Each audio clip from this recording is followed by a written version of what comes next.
मेरा नाम अनामिका है। मैं हमारे परिवार की सबसे बड़ी बेटी हूँ। मेरे बाद मेरे 5 भाई हैं। बचपन में ही मैंने अपनी माँ को खो दिया था। सबसे बड़ी संतान होने के नाते घर की सारी जिम्मेदारियाँ मेरे कंधों पर ही थी। मेरे पिता का मुझ पर कोई स्नेह या ममता नहीं थी, ऐसा कहना ठीक होगा। मेरी उम्र बढ़ने के बावजूद उन्होंने मेरी शादी की कोई व्यवस्था नहीं की। पिता केवल अपने और अपने बेटों के बारे में ही सोचते थे। मेरे भविष्य के बारे में उन्होंने कभी चिंता नहीं की। जब भी कोई मेरी शादी की बात उठाता, पिता एक ही बात कहते थे कि उनके पास दहेज देने के लिए पैसा नहीं है, इसलिए वे मेरी शादी के बारे में ज्यादा नहीं सोचते। पिता के मुंह से ऐसी बातें सुनकर मेरा दिल टूट जाता था। वे अपने बेटों को हर मामले में प्राथमिकता देते थे, लेकिन मेरे साथ 2 प्यार भरी बातें करने का भी उनके पास समय नहीं था। अपने भाइयों के प्रति उनका प्यार अपार था। देखते देखते मेरी उम्र 35 साल की हो गई, लेकिन पिता मेरी शादी के प्रति उदासीन ही रहे। इस घर में मेरा जीवन मानो एक नौकरानी जैसा हो गया था। सुबह से रात तक मैं मेहनत करती थी, लेकिन मेरे अच्छे बुरे की चिंता करने वाला कोई नहीं था। कभी कभी अकेले में माँ की बहुत याद आती थी। मैं सोचती थी कि अगर आज माँ जीवित होती तो शायद मेरा जीवन इतना कष्ट में नहीं होता। मुझसे केवल 2 साल छोटे भाई की शादी की बात चल रही थी, लेकिन मेरी शादी का चिंता किसी के दिमाग में नहीं था। ऐसी स्थिति में एक दिन मेरे छोटे चाचा हमारे घर आए। उन्होंने पिता को समझाने की कोशिश की कि बेटों की शादी की चिंता बाद में भी हो सकती है, पहले इस लड़की की शादी करो। उसकी उम्र बहुत हो चुकी है, अब देर करने से अच्छा वर नहीं मिलेगा, इसलिए अनामिका की शादी जल्दी कर दो। जब चाचा पिता से मेरी शादी की बात कर रहे थे, मैं दरवाजे के पीछे खड़ी सब सुन रही थी। मेरा मन खुशी से भर गया था, ये सोचकर कि कम से कम इस घर में कोई तो मेरे बारे में सोचता है। उस दिन चाचा मेरे लिए एक शादी का प्रस्ताव भी लाए थे। उन्होंने पिता से कहा, अगर ये रिश्ता हाथ से निकल गया तो तुम्हारी बेटी की शादी कराना मुश्किल हो जाएगा। उसकी उम्र 35 हो चुकी है। लड़के का बहुत बड़ा व्यवसाय है, हालांकि वो बिल्कुल भी सुंदर नहीं है। उसका रंग काफी सांवला है, लेकिन वे कोई दहेज नहीं लेंगे। वे बस एक अच्छी गृहिणी लड़की चाहते हैं। अनामिका से अच्छी और लक्ष्मी जैसी लड़की उन्हें नहीं मिलेगी, इसलिए इस घर में ही उसकी शादी कर दो। लड़के की उम्र 42 साल थी।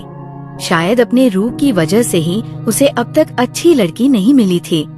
मैं दिखने में काफी अच्छी थी, मेरा रंग भी गोरा था। जब चाचा ने पिता को बताया कि वर पक्ष बिना दहेज के केवल एक गृहिणी लड़की चाहता है, पिता तुरंत राजी हो गए। कुछ दिन बाद वर पक्ष मुझे देखने आया। मुझे देखकर उन्हें पसंद आया। उसी दिन मैंने पहली बार उस लड़के को देखा। उसे देखने के बाद मेरा मन बहुत उदास हो गया था। मैं सोच रही थी कि इतना कुरूप दिखने वाला इंसान मेरा पति होगा। लड़के का रंग बहुत काला था और चेहरा भी आकर्षक नहीं था। अगले ही पल मैंने सोचा, रूप से क्या होता है। लड़के का बड़ा व्यवसाय है, वह एक धनी व्यक्ति है, उसका बड़ा घर भी है। इस युग में पैसा ही सब कुछ है, इसलिए मैंने मान लिया कि ईश्वर ने मेरे लिए जो तय किया है वह मेरे भले के लिए ही होगा। मैं ये विश्वास करने लगी कि इंसान की असली सुंदरता उसके चेहरे में नहीं, गुणों में होती है। शादी से पहले चाचा ने बताया था कि लड़के के 5 भाई हैं और उनकी सारी संपत्ति बंट चुकी है।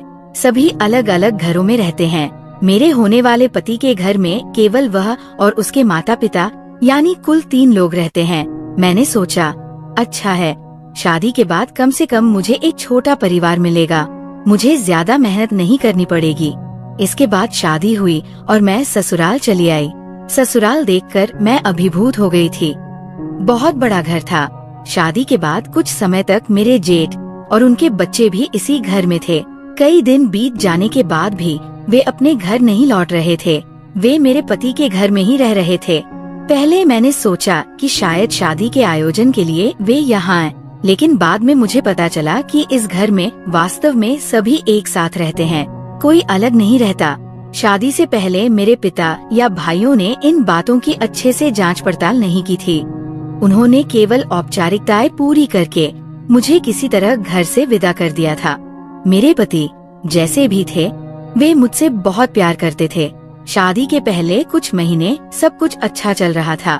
मेरी सास भी मुझसे बहुत प्यार करती थी। मैंने भी उन्हें अपनी माँ की जगह दे दी थी, क्योंकि मैं बचपन में माँ को खो चुकी थी और उनके अंदर मुझे अपनी माँ की छवि दिखाई दी थी। शादी की शुरुआत में सब कुछ ठीक था, लेकिन कुछ समय बाद मेरे पति बिजनेस के काम से विदेश चले गए। वे अक्सर काम के सिलसिले में बाहर रहते थे और कभी कभार घर आते थे। इस घर में हर कोई अपने अपने संसार में व्यस्त रहता था। कोई किसी के मामले में दखल नहीं देता था। जब जिसका मन होता वह कहीं चला जाता, बिना किसी को बताए। यहाँ तक कि सभी एक साथ बैठकर खाना भी नहीं खाते थे। नौकर खाना बनाकर मेज पर सजा देते और जब जिसका मन होता वह खा लेता। जब तक मेरे पति घर पर थे तब तक सब ठीक थी, लेकिन उनके जाने के बाद समस्याएं शुरू हो गयी। मेरे जेठ और उनके बच्चे, जो दिन भर अपने कपड़ों और सजने संवरने में व्यस्त रहते थे और अपने कमरों में ही रहते थे, कुछ नहीं करते थे। हमारे घर में 3 नौकर थे, इसलिए मुझे ज्यादा काम नहीं करना पड़ता था। सास के निर्देश पर मैं केवल ये देखती थी कि नौकरानियां ठीक से काम कर रही हैं या नहीं। मेरे काम से सास बहुत संतुष्ट थीं। पति की अनुपस्थिति में मैं अपने कमरे में अकेले सोती थी और रात में कभी कभी उनके साथ फोन पर बात करती थी। एक दिन देर रात मुझे बाहर से तेज चीखने चिल्लाने की आवाज सुनाई दी। मैं समझ नहीं पा रही थी कि इतनी रात में कौन और क्यों चिल्ला रहा है। मैं डर के मारे चुपचाप बिस्तर पर पड़ी रही। इसके बाद अक्सर रात में ऐसी चीखने चिल्लाने की आवाजें सुनाई देती थी जो मुझे बहुत डराती थी। पहले मुझे लगा कि शायद इस घर में कोई भूत प्रेत का साया है, क्योंकि मैं इस परिवार की नई सदस्य थी। इसलिए मैं दरवाजा खोलकर बाहर देखने की हिम्मत नहीं जुटा पाती थी। एक दिन मैंने अपनी सास से पूछा, माँ, हर रात मुझे चीखने की आवाज सुनाई देती है, ये क्या माजरा है? उन्होंने कोई स्पष्ट जवाब नहीं दिया और बात को टाल गई। उस रात खाने पीने के बाद मैं अपने कमरे में चली गई। आधी रात को फिर से बाहर किसी के कदमों की आहट और पहले जैसी तेज चीखने की आवाज सुनाई दी। मैं सोचने लगी कि दिन में तो इस घर के सभी लोग अपने अपने कमरों में रहते हैं, कोई किसी से ज्यादा बात भी नहीं करता। फिर इतनी रात में बाहर कौन चिल्लाता है और किससे बात करता है? कुछ दिन मैंने सोचा कि शायद मेरे जेठ अपने बच्चों को डांट रहे हैं। आखिरकार एक दिन मैंने अपने सारे डर को दूर करके हिम्मत जुटाई और दरवाजा खोलकर देखने का फैसला किया। बिस्तर से उठकर मैंने बहुत सावधानी से दरवाजा खोला और बाहर देखा। मेरे ससुर किसी से फोन पर चिल्लाते हुए बात कर रहे थे और दूसरी तरफ वाले व्यक्ति को बहुत डांट रहे थे। मेरे ससुर बहुत गुस्सैल स्वभाव के थे। वे किसी से भली भांति बात नहीं करते थे और छोटी सी गलती पर भी बहुत गुस्सा हो जाते थे। वे एक चिड़चिड़े मिजाज के इंसान थे और मेरी सास के साथ भी अक्सर दुर्व्यवहार करते थे। घर के नौकरों से मेरा काफी अच्छा रिश्ता बन गया था। उन्होंने ही मुझे बताया कि मेरे ससुर अक्सर मेरी सास को मारते पीटते हैं। शादी के बाद मैं ये समझ चुकी थी कि मेरी सास बहुत अच्छे दिल की इंसान है। फिर मेरे ससुर उनके साथ ऐसा अत्याचार क्यों करते हैं? एक रात मुझे मेरी सास के कमरे से रोने और चीखने की आवाज सुनाई दी। मैं कमरे से बाहर निकली और उनके कमरे की ओर बढ़ी, ये देखने के लिए कि अंदर क्या हो रहा है और मेरी सास इस तरह क्यों रो रही है। लेकिन मुझे कुछ नहीं दिखा, क्योंकि उनके कमरे का दरवाजा अंदर से बंद था। जब भी मेरे ससुर मेरी सास को डांटते या मारते थे, मैं उनके कमरे के बाहर खड़ी होकर ये समझने की कोशिश करती थी कि आखिर वे मेरी सास के साथ इतने निर्दयी क्यों हैं। एक दिन दोपहर को मुझे फिर से मेरी सास की चीखने की आवाज सुनाई दी। वे इतना चिल्ला रही थी, फिर भी घर की दूसरी बहुओं ने कभी ये जानने की कोशिश नहीं की कि मेरे ससुर मेरी सास के साथ ऐसा व्यवहार क्यों कर रहे हैं। उस दिन दोपहर में मेरी सास की चीख सुनकर मैं उनके कमरे की ओर दौड़ी। दरवाजा खोलकर अंदर जो देखा, उससे मेरे होश उड़ गए। मैंने देखा कि मेरे ससुर मेरी सास के बाल पकड़कर कैंची से उनके बाल काट रहे थे। ये दृश्य देखकर मैं स्तब्ध रह गई और तुरंत कमरे में घुसकर ससुर से कहा, बाबा, आप ये क्या कर रहे हैं? क्यों कर रहे हैं? आप हर दिन माँ के साथ ऐसा अत्याचार क्यों करते हैं? उनके बाल क्यों काट रहे हैं? मेरे ससुर गुस्से से गरजते हुए बोले, तुम्हें इतनी हिम्मत कैसे हुई इस कमरे में घुसने की? अभी यहाँ से निकल जाओ। मैंने दृढ़ स्वर में कहा, मैं कहीं नहीं जाऊंगी। आपको बताना होगा कि आप माँ के साथ ऐसा अत्याचार क्यों कर रहे हैं। मेरी बात न मानने पर वे गुस्से में कमरे से बाहर चले गए। मैंने तब अपनी सास को गले लगाया। वे भी रोते हुए मुझसे लिपट गई। मैंने उन्हें बिस्तर पर बिठाया, एक गिलास पानी दिया और उनका मुंह पोंछा। फिर उनसे पूछा, माँ, आपके और बाबा के बीच असल समस्या क्या है? बाबा आपको इस तरह क्यों मारते हैं? क्या आपके बेटे को इस बारे में कुछ पता है? मेरी सास ने मेरा हाथ पकड़कर कहा, तुम इस घर की नई बहू हो, इन सब मामलों से दूर रहना ही तुम्हारे लिए अच्छा है। मैं नहीं चाहती कि तुम इसमें उलझो। मेरे बेटे को इस बारे में कुछ नहीं पता, भूल कर भी उसे ये बातें मत बताना, इससे वह बहुत टूट जाएगा। मैं नहीं चाहती कि ये सब जानकर उसके काम पर कोई असर पड़े। वह बहुत मेहनत से अकेले इस व्यवसाय को संभाल रहा है और हमारे पूरे परिवार का खर्च चला रहा है, इसलिए उसे ये सब कहकर परेशान करने की कोई जरूरत नहीं है। तुम अब यहाँ से जाओ और फिर कभी हमारे निजी मामलों में दखल देने की कोशिश मत करना। उनकी बात सुनकर मैं कमरे से बाहर चली आई। ठीक उसी वक्त मेरे ससुर ने मुझे बुलाकर कहा, तुम जानना चाहती थी न कि मैं तुम्हारी सास को क्यों मारता हूँ? तो ये देखो कारण। उन्होंने मुझे अपने मोबाइल में मेरी सास की कुछ ऐसी तस्वीरें दिखाईं, जिन्हें देखकर मेरे पैरों तले जमीन खिसक गई। उन्होंने कहा, तुम्हारी सास एक चरित्रहीन औरत है। ये सब देखने के बाद मैं कैसे शांत रह सकता हूँ? मैं उसे सुधारने के लिए हर दिन उसके बाल थोड़ा थोड़ा काट देता हूँ। मैंने सोचा था कि शायद इस तरह डराने से वह ये गंदगी छोड़ देगी। मेरी सास की उम्र काफी होने के बावजूद वे बहुत सुंदर और जवां दिखती थी। उन्हें देखकर नहीं लगता था कि वे 5-6 बच्चों की माँ है। मेरे ससुर ने उनके बाल काट काट कर उनकी ऐसी हालत कर दी थी कि वे दिन भर सिर पर कपड़ा ढककर रखती थी। उनका सिर आधा गंजा कर दिया था। इसके बाद मेरे पति 3-4 दिन के लिए घर आए। उनके आने से मैं बहुत खुश थी, लेकिन घर के लोगों का व्यवहार देखकर मैं हैरान रह गई। मैंने गौर किया कि मेरे पति के घर आने के बाद सभी एक साथ मिलकर रह रहे थे और एक ही मेज पर बैठकर खाना खा रहे थे। मेरे पति की मौजूदगी में मेरे ससुर मेरी सास पर कोई अत्याचार तो दूर, बल्कि बहुत अच्छा व्यवहार कर रहे थे, जबकि मेरे पति के घर न होने पर कोई किसी से बात तक नहीं करता था। सभी अपने अपने कमरे में व्यस्त रहते थे। पति के आने के बाद उस दिन दोपहर में वे मुझे बाहर घुमाने ले गए और एक बड़े रेस्तरां में ले गए। मैं उनके साथ बहुत खुश थी, लेकिन घर के लोगों के इस दोहरे व्यवहार से मैं बहुत चिंतित भी थी। इसलिए खाते समय मैं सोच रही थी कि क्या मुझे घर की इन बातों को अपने पति को बताना चाहिए। मैं खाने की मेज पर बैठे बैठे अन्ना हो गई थी।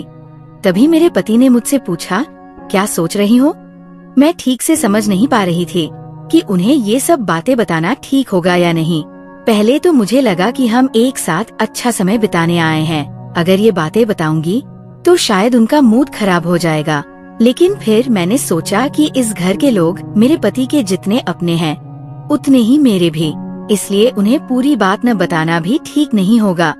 फिर मैंने ज्यादा सोच विचार न करते हुए अपने पति को सच बता दिया। मैंने कहा, तुम्हारे पिता हर दिन तुम्हारी माँ को मारते पीटते हैं। मेरे पति ने खाना रोककर हैरानी से मेरी ओर देखा और बोले, तुम्हारा दिमाग ठीक है ना? ये कैसी बातें कर रही हो? मेरे पिता मेरी माँ से बहुत प्यार करते हैं, वे माँ को मारपीट क्यों करने लगे? इस बात को कहते समय मेरे पति के फोन पर ऑफिस से एक कॉल आया और वह बात करने के लिए एक तरफ चले गए। फोन खत्म करके जब वह मेरे पास लौटे, मुझे लगा कि इस विषय को और बढ़ाने से स्थिति और जटिल हो जाएगी। शायद मेरे पति मेरी बात पर विश्वास न करें, इसलिए मैंने बात को बदल दिया। हमने खाना खत्म किया और घर लौट आए। मेरे पति 3-4 दिन रहने के बाद फिर अपने काम पर चले गए। उनके जाने के बाद घर का माहौल फिर पहले जैसा हो गया। लेकिन मैंने एक बात नोटिस की थी कि मेरे ससुर अब मेरी सास को मारते पीटते नहीं थे। जब से मैंने उन्हें मारते देखा था, शायद वो सतर्क हो गए थे। मेरे ससुर वैसे भी गुस्सैल स्वभाव के इंसान थे। उस दिन दोपहर में उन्होंने मुझे अपने कमरे में बुलाया और कहा, देखो बेटी, तुम्हारी सास का किसी और मर्द के साथ संबंध है। ये मेरे लिए कितना अपमानजनक है, तुम ही बताओ। मैं तुम्हारी सास से बहुत प्यार करता हूँ, फिर भी वो ऐसा काम कर रही है। मैं कोशिश कर रहा हूँ कि वह इस गंदे रास्ते से वापस आ जाए, इसलिए मैं उसे प्यार से समझाने की कोशिश कर रहा हूँ। मैंने उसे डराया भी, लेकिन अब मैं उसे प्यार से समझाऊंगा। ससुर की बात सुनकर मैंने कहा, बाबू, मारपीट करने से कोई फायदा नहीं होगा। इससे आपका रिश्ता ही खराब हो जाएगा। ठीक उसी वक्त मेरी सास कमरे में आई और बोली, तुम फिर से हमारे बीच में आ रही हो। मैंने तुम्हें पहले भी कहा था कि हमारे मामलों से दूर रहो। तुम हमारे बीच की बातें कुछ नहीं जानती और जानने की कोशिश भी मत करो। तुम अब यहाँ से जाओ। मैं कुछ समझ नहीं पा रही थी। आखिर असल माजरा क्या था? कौन सच बोल रहा था और कौन झूठ, ये समझना मुश्किल हो गया था। मैं ये सोचकर हैरान थी कि मेरी सास की इतनी उम्र हो चुकी है, वो इस उम्र में किसी दूसरे मर्द के साथ संबंध कैसे बना सकती है। दूसरी तरफ मैं ये भी सोच रही थी कि मेरे ससुर जो रोज मेरी सास को मारते थे, वो इतने अच्छे इंसान कैसे बन गए। मेरे मन में तभी शक पनपने लगा था। फिर 2-3 दिन बाद अचानक एक शाम को मेरे ससुर मेरे कमरे में आए और मेरे साथ बहुत प्यार से बात करने लगे।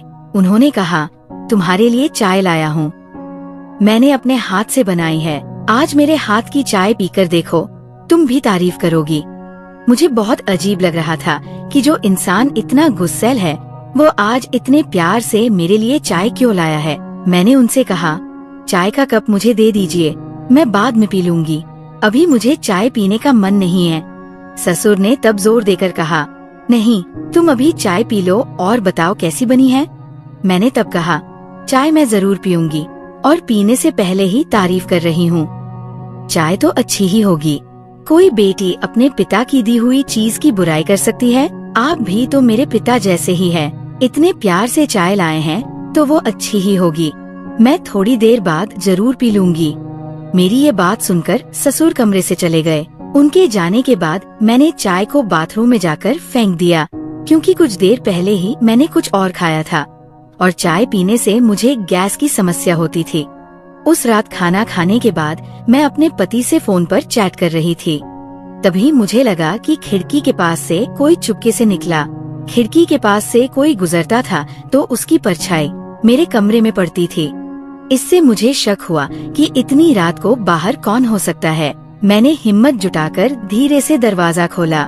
दरवाजा खोलते ही मैंने देखा कि मेरे ससुर मेरी सास के मुंह पर हाथ रखकर उन्हें जबरदस्ती सीढ़ियों से नीचे ले जा रहे थे।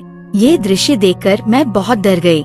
मुझे तुरंत समझ आ गया कि मेरी सास के साथ कुछ बहुत बुरा होने वाला है, इसलिए मैं चुपके से उनका पीछा करने लगी। मैं जानती थी कि अगर उन्हें पता चल गया कि मैं उनके पीछे हूँ, तो मेरी सास की तरह मेरी भी मुसीबत हो सकती है। फिर मैंने देखा कि हमारे घर के नीचे एक छोटा सा कमरा था। ससुर सास को उस कमरे में ले गए। मैं भी उनके पीछे पीछे उस कमरे में चली गई। कमरे में घुसते ही मैं हैरान रह गई। कमरे के अंदर एक छोटी सी सीढ़ी थी जो और नीचे जाती थी। मैं पहले कभी इस कमरे में नहीं आई थी। सीढ़ियों से नीचे उतरते ही मैंने देखा कि मेरे ससुर 2 लोगों से बात कर रहे थे और मेरी सास को एक कुर्सी पर बांध रखा था। उनके गले पर एक चाकू रखा हुआ था। डर के मारे मेरी हालत खराब हो गई। जब वे दोनों लोग मेरी तरफ मुड़े तो मैंने देखा कि वे कोई और नहीं, मेरे 2 जेठ थे। ये दृश्य देखकर मैं स्तब्ध रह गई। कोई बेटा अपनी माँ के साथ ऐसा व्यवहार कैसे कर सकता है? मैं डर से कांप रही थी। तभी मेरे ससुर ने सास के गले पर चाकू रखकर कहा, तेरे बेटे के नाम जो संपत्ति है उसे मेरे नाम कर दे, वरना आज तुझे यहाँ खत्म कर दूंगा और कोई जान भी नहीं पाएगा। तेरी प्यारी बहू को मैंने अपने हाथ से चाय पिलाई है, वो तुझे बचाने नहीं आएगी। वो खुद मर मर कर कमरे में पड़ी है। तुझे मारकर इसी कमरे में गाड़ दूंगा, कोई भनक भी नहीं पाएगा और सबको बता दूंगा कि तू अपने प्रेमी के साथ भाग गई। इसलिए अच्छे से सारी संपत्ति मेरे इन बेटों के नाम कर दे। उस हालत में भी मेरी सास ने दृढ़ता से जवाब दिया, मुझे मार डालो, फिर भी मैं संपत्ति तुम्हारे नाम नहीं करूंगी। फिर मेरी सास ने जो कहा उसे सुनकर मेरे पैरों तले जमीन खिसक गई। सास बोली, मेरे बेटे ने बहुत मेहनत करके मेरे पहले पति के बिजनेस को फिर से खड़ा किया है। वह तुम सबका खर्च चलाता है, तुम्हारे बेटों को बिठाकर खिला रहा है, उन्हें कोई काम नहीं करने देता। तुम्हारे नाम संपत्ति करके मैं सब कुछ बर्बाद नहीं करना चाहती। अगर मुझे पहले पता होता कि तुम इतने लालची हो तो मैं तुमसे दूसरी शादी कभी नहीं करती। मेरे माता पिता ने सोचा था कि तुमसे मेरी शादी कराने से हमें दोनों को सहारा मिलेगा, लेकिन तुमने सिर्फ मेरी संपत्ति के लालच में मुझसे शादी की थी। सास की बात सुनकर मुझे समझ आया कि यह आदमी मेरी सास का दूसरा पति है और मेरा पति मेरी सास का असली बेटा है। बाकी लोग मेरे ससुर के पहले पत्नी के बेटे हैं, यानी मेरी सास का एकमात्र बेटा मेरा पति है। और जब वो इस घर में ब्याह कराई थी तब ससुर के बेटे पहले से ही थे। जब मेरा पति 5 महीने का था तभी मेरे असली ससुर एक हादसे में मर गए थे और उनकी सारी संपत्ति मेरे पति के नाम हो गई थी। मेरे पति को ये नहीं पता था कि ये आदमी उनका सौतेला पिता है। उनके असली पिता तो बहुत पहले मर चुके थे। ये सच मेरी सास ने मेरे पति को कभी नहीं बताया था, क्योंकि वह जानती थी कि ये जानने के बाद मेरे पति को बहुत दुख होगा। ठीक उसी पल मेरे ससुर चिल्लाकर बोले, तुझे मैं अभी खत्म कर दूंगा। ये कहकर उन्होंने मेरी सास का गला दबा दिया। तभी हमारे घर में पुलिस आ गई। दरअसल जब मैं रात को अपने पति से चैट कर रही थी तभी मैंने देखा था कि मेरे ससुर सास को कहीं खींच कर ले जा रहे थे।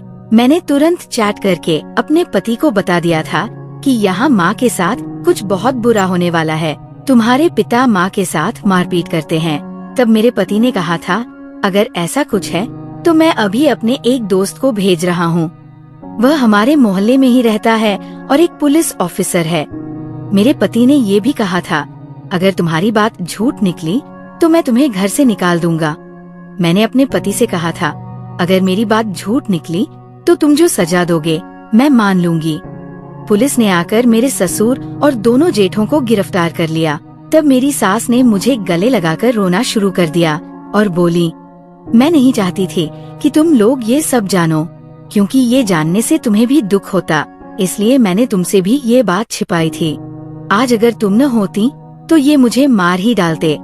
इसके बाद पुलिस ऑफिसर ने मेरे पति को फोन करके सब कुछ बता दिया। मेरे पति अगले दिन ही घर लौट आए और मुझे और सास को लेकर इस घर को छोड़कर शहर में चले आए। मेरे पति ने उनके साथ कोई रिश्ता नहीं रखा और न ही उन्हें कोई आर्थिक मदद दी। ये सच जानने के बाद मेरे पति को बहुत दुख हुआ कि जिस आदमी को उन्होंने अपने पिता की तरह प्यार किया, उसी ने उनकी माँ के साथ इतना जघन्य व्यवहार किया। अब हम तीनों शहर में एक नए फ्लैट में रहते हैं और बहुत अच्छे से रह रहे हैं। बचपन से मुझे माँ का प्यार नहीं मिला, लेकिन मेरी सास मुझे अपनी बेटी की तरह प्यार करती है। आज मैं बहुत खुश हूँ। दोस्तों, आज की कहानी यहीं खत्म करता हूँ। कहानी में कोई गलती हो तो माफ कीजिएगा। अगर अच्छी लगी हो तो लाइक, शेयर और सब्सक्राइब करना न भूलें।